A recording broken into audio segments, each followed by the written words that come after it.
Coucou! Ça fait un petit bout. Aujourd'hui, je vais faire une nouvelle capsule, mais pas tout seul. Je l'ai fait avec madame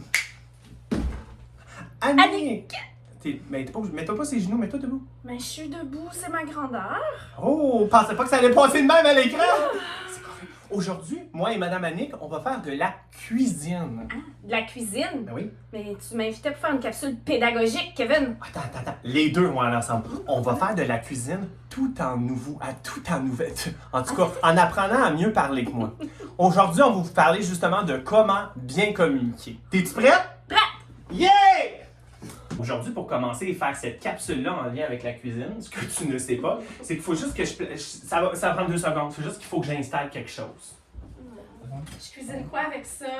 Laisse-moi gérer la situation. Non, tiens. Ça. Là, ça ici. Là, que ça part mal. J'ai oublié de mettre le rideau entre-temps. Un rideau. Faut que j'enlève ça, on recommence. Mettre le rideau. Non, mais Kevin, on se verra pas. Hein? Là, tiens le rideau. Pas le rideau. Tiens le poteau. Tiens le Tiens le poteau. poteau. Je te jure que tout est... Dans ma tête, tout est clair. OK? Comment ça se place, là? Hey, c'est ça. Tu vois, dans ma tête, ça allait être plus beau. Poteau. Et ça part mal. Entraille. Mais je te vois pas. Oui, ben, il y a un principe là-dedans, OK? Aujourd'hui, là, on veut apprendre à bien communiquer à l'oral avec une cuisine, mais aussi en évitant de se voir. Parce que justement, si on veut apprendre à bien se communiquer, il faudrait se parler des 4 autres principes importants pour avoir une meilleure communication entre un locuteur et un interlocuteur. Le locuteur, c'est celui-là qui parle. L'interlocuteur, il écoute. On commence la recette? Let's go! Premier principe. Le débit.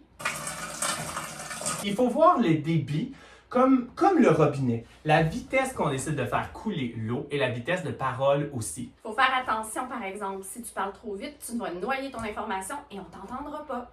Maintenant qu'on fait une recette, dis-moi, Kevin, qu'est-ce qu'on fait? Qu'est-ce qu'on cuisine aujourd'hui? Aujourd'hui, on va faire un soyeux du sportif. Ça, c'est un genre de petit smoothie lorsque tu fais à la maison du sport. Donc, c'est ça qu'on va faire aujourd'hui. Les premières choses, c'est les ingrédients. La première chose qu'on a besoin, en tout cas, ça va être le lait à blanc, ça va être le cacao, ça va être le tofu. Ça, c'est certain. Qu'est-ce qu'il y a? J'ai rien compris, tu parles vraiment trop Ben vite. oui, mais c'est juste regarder ce que je fais. Comment tu veux que je vois? Il y a un rideau entre nous deux. Passe à mesure. Calme-toi, je vais mieux comprendre. Faut fouetter, c'est ça qu'on m'a dit. OK. Faut fouetter. Je pense qu'il faut fouetter dans cette recette-là. Ok, c'est bon. Mets un petit peu de cacao. On peut mettre aussi on peut mettre du sirop d'érable. Une petite larme. Mais si c'est pour sportif, faut de l'énergie? Faut de l'énergie, ouais. Ok. On va mettre un petit peu plus, ouais. Ça marche pas? Ça marche pas? Non. Comment ça? Oh, Fred, t'es trop drôle. Ah. Fait que là, je vais parler avec un bon débit en disant qu'on a décidé dans notre recette de venir y mettre notre lait d'avoine, notre poudre de cacao et notre sirop d'érable. Ça, c'est l'étape 1! Principe numéro 2, la prononciation. Fait que là, c'est quoi la deuxième étape pour notre smoothie? Faut que... Ta banane. T'as-tu un AVC? Qu'est-ce que... Ça va-tu, là? Je mange une banane en coupant la banane. Mais non, mais si tu manges la banane, il en restera plus, puis j'entends pas ce que tu me dis. Mais elle est vraiment bonne, par exemple. L'articulation permet de bien énoncer les mots et de bien évidemment les prononcer. Il faut justement pas parler comme si on avait une patate dans la bouche. Ou une banane? Ou une banane! Bon, maintenant que les bananes sont mises, c'est quoi le troisième principe maintenant? Le volume. Kevin? Qu'est-ce que tu dis? J'entends pas. Qu'est-ce qu'on fait? C'est quoi la prochaine étape? Kevin?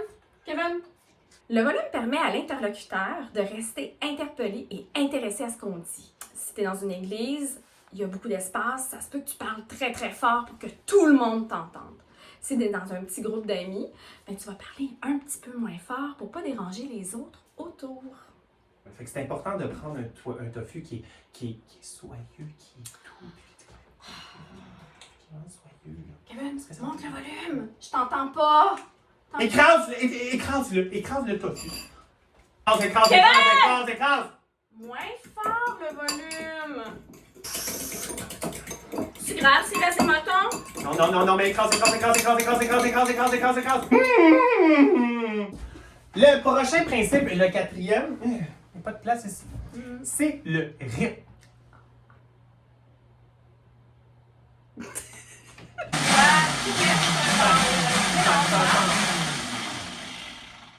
OK. Là, je voulais savoir, c'est quoi la prochaine étape? T'es en train de passer la tondeuse? Mais non, la prochaine étape, c'est de passer les choses dans le blender. Ah! Excuse. Hey! T'es en train de me concentrer! Parler avec un bon rythme, c'est d'éviter de faire des pauses lorsqu'on parle à son interlocuteur. Parler en y ajoutant des points aux 2-3 mots fait en sorte qu'on perd l'intérêt de notre interlocuteur. Sinon, notre interlocuteur perd ses images mentales et ça évite d'avoir une réelle et bonne communication orale. Là, c'est rendu à mon tour. Partie de blender! Yeah!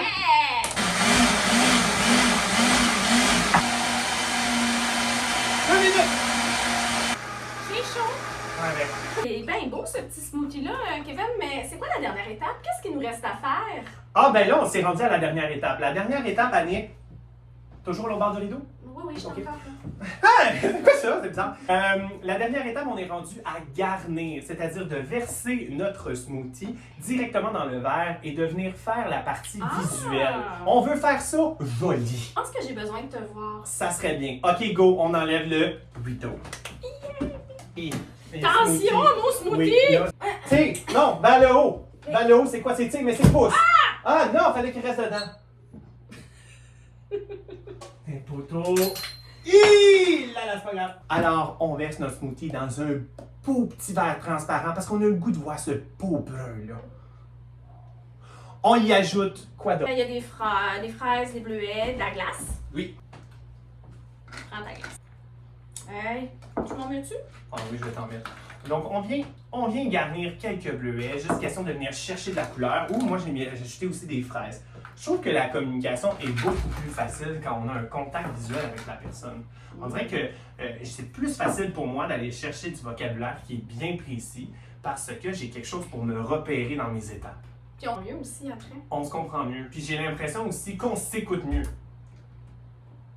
Ouais.